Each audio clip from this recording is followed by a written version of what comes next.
استحاضہ میں روزے اور نماز کا حکم. حیض کی کم سے کم مدت 3 دن 3 رات ہے اور زیادہ سے زیادہ مدت 10 دن 10 رات ہے. اس مدت میں روزہ نہیں رکھتے. اب اگر کسی کو 10 دن سے زیادہ بلیڈنگ ہو، خون آئے، تو اس صورت میں روزہ اور نماز کا کیا حکم ہے؟ محمد حسین کشمیر سے.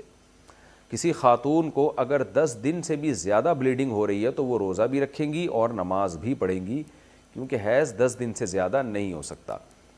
تو روزے کا تو حکم یہی ہے کہ 10 دنوں کے بعد وہ روزہ رکھنا شروع کر دیں گی، اور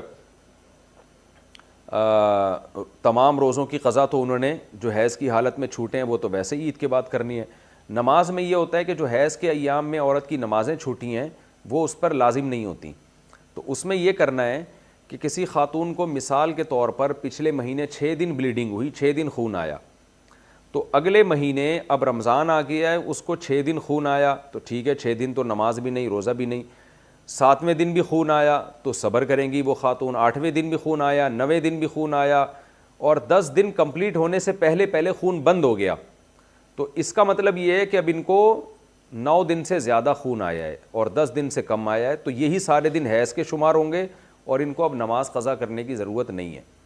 لیکن اگر کسی خاتون کو پچھلے مہینے فار ایگزامپل مثال کے طور پر 6 دن خون آیا، اگلے مہینے 6 دن سے زیادہ آتے آتے اتنا آ گیا کہ 10 دن سے بھی کراس ہو گیا، تو 10 دن سے جب کراس ہوگا تو یہ اس کی علامت ہوگی کہ بھئی یہ حیض کا خون نہیں ہے، یہ استحاضے کا خون ہے. اور ایسے موقع پہ پھر یہ دیکھا جائے گا پچھلے مہینے کتنے دن خون آیا تھا. پچھلے مہینے چونکہ 6 دن خون آیا تھا تو 6 دن حیض کے سمجھے جائیں گے، اور 6 دن سے اوپر جتنے دن ہیں وہ استحاضہ کی سمجھے جائیں گے، پاکی کے دن سمجھے جائیں گے. لہذا اس میں جو نمازیں انہوں نے چھوڑی تھیں ان کی قضا کرنی پڑے گی ان کو. خوب سمجھ لیں یہ مسئلہ کہ 10 دن سے جب زیادہ لمبا خون آتا ہے تو پھر یہ دیکھا جاتا ہے پچھلے مہینے کتنے دن خون آیا تھا. پچھلے مہینے جتنے دن خون آیا تھا وہ حیض، اس سے زیادہ پاکی کے اور استحاضہ کے ایام.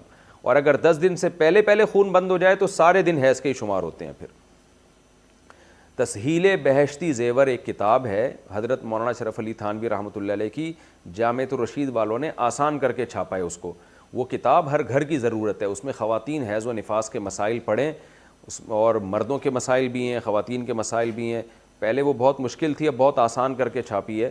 اس میں یہ تمام مسائل آپ کو پتہ چل جائیں گے. آج کل ہماری خواتین کو بالکل بھی حیض و نفاس کے مسائل نہیں پتہ ہوتے، نمازیں ضائع ہوتی ہیں، روزے ضائع ہوتے ہیں، بڑے مسائل ہوتے ہیں اس میں.